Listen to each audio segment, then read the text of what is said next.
नमस्कार, मैं हूं आपके साथ ज्योति जायसवाल और आप देख रहे हैं LR न्यूज। आइए बढ़ते हैं खबर की ओर। दरबार के मेंबर्स हैं, इन सभी के बहुत ही अथक परिश्रम, लगन और प्रयास के बाद हम लोग 28 तारीख से एक भक्त माल कथा करने जा रहे हैं।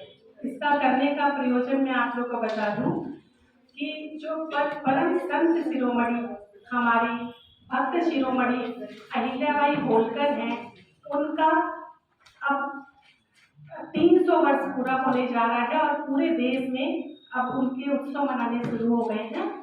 और 28 नवंबर से हम लोग उन्हीं के सम्मान में हम सभी महिलाओं द्वारा एक इतनी संत महिला के सम्मान में ये कथा करा रहे हैं। इस कथा को करने के लिए ब्रज से चलकर आचार्य श्री रमाकांत गोस्वामी जी आ रहे हैं। अहिल्याबाई होलकर के बारे में मैं 2 लाइन बोलूंगी। उन्होंने मुगल काल में जितने भी मंदिर तोड़ दिए गए थे, चीर कर दिए गए थे, उनका उन्होंने जीर्णोद्धार किया। उसमें सारे 12 ज्योतिर्लिंग और हजारों मंदिर ऐसे हैं और समाज सेवा के क्षेत्र में और हर क्षेत्र में उन्होंने बहुत पुनीत कार्य किए और हम महिलाओं के लिए वो एक आदर्श है। और आपको ये जानकर खुशी होगी कि उनकी, क्योंकि वो भक्त शिरोमणि थी, तो हम लोग की जो ये कथा भी है वो बहुत अलग हटके है। ये कोई भागवत कथा या राम कथा या शिव पुराण नहीं होंगे, ये भक्तमाल की ही कथा है, क्योंकि वो भी एक भक्त थी और ये भक्तमाल की कथा है और वो मंदिरों का जीर्णोद्धार करी थी। और जो इस कथा को कहने के लिए वृंदावन से पधार रहे हैं, ये हम लोग के बहुत हर्ष का विषय है कि वो 7वीं पीढ़ी के कथावाचक हैं और उन्होंने भी सबसे ज्यादा अभी तक वृंदावन और गिरिराज जी में मंदिरों को जीर्णोद्धार करने का काम किया है। और ये कथा हम लोग की 5 दिवसीय कथा है। पहले दिन हम लोग का एक तुलसी यात्रा कर रहे हैं। हम लोग कलश यात्रा की जगह एक नया कंसेप्ट लेके हरियाली को दिखाते हुए पर्यावरण को बचाने के लिए तुलसी यात्रा करेंगे। उसके बाद से श्याम बाबा मंदिर में बीरबल साहनी मार्ग पे ये कथा का आयोजन होने जा रहा है। फिर पहले दिन हम लोग सूरदास चरित बात करेंगे। सूरदास क्योंकि एक बहुत बड़े भक्त थे, उनका चरित्र। दूसरे दिन तुलसीदास जी का चरित्र, तीसरे दिन मीराबाई जी का चरित्र और चौथे दिन नरसिंह मेहता जी का चरित्र। उसके बाद नानीबाई का मायरा होगा और एक भंडारा का आयोजन किया जाएगा जिसमें सभी लोग सादर आमंत्रित रहेंगे। और इस कथा में हम लोग तो अहिल्याबाई के चरित्र का भी वर्णन किया जाएगा।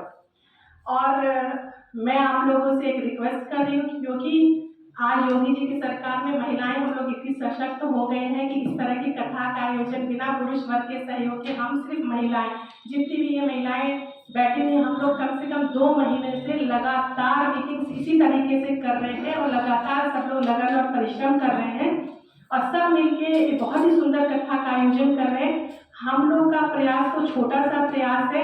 हमारे कहने से 2000 जो भी भीड़ हो जाए, आप लोग हम लोग के भाई लोग हैं, आप लोग से ये रिक्वेस्ट है कि जो कथा वहाँ पे श्रवण करेंगे, अगर आप अपनी मीडिया के माध्यम से उसका भी प्रसारित करेंगे तो शायद इसका लाभ लाखों लोग को मिल जाएगा। आप लोग समाज के वो लोग हैं जो कि हम लोगों की बात को वहाँ तक पहुँचाएंगे। और आगे भी हम लोग का इस कथा का ये उद्देश्य होगा कि जो अहिल्याबाई का चरित्र था उसको हम समाज के सामने लाएं। और जैसा कि हम लोग के पुराणों में कहा गया, यत नार्यस्तु पूज्यते रमन्ते तत्र देवता, तो इस कथा का हमारा ये ध्येय होगा कि हम वैसी ही नारी बन के दिखाएं। नारी की पूजा तभी होगी जब अहिल्याबाई जैसी नारी हो।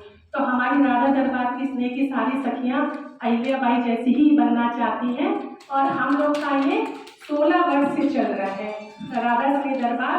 और हम लोग हर महीने सब सखियां मिलकर राधा दरबार का आयोजन करते हैं।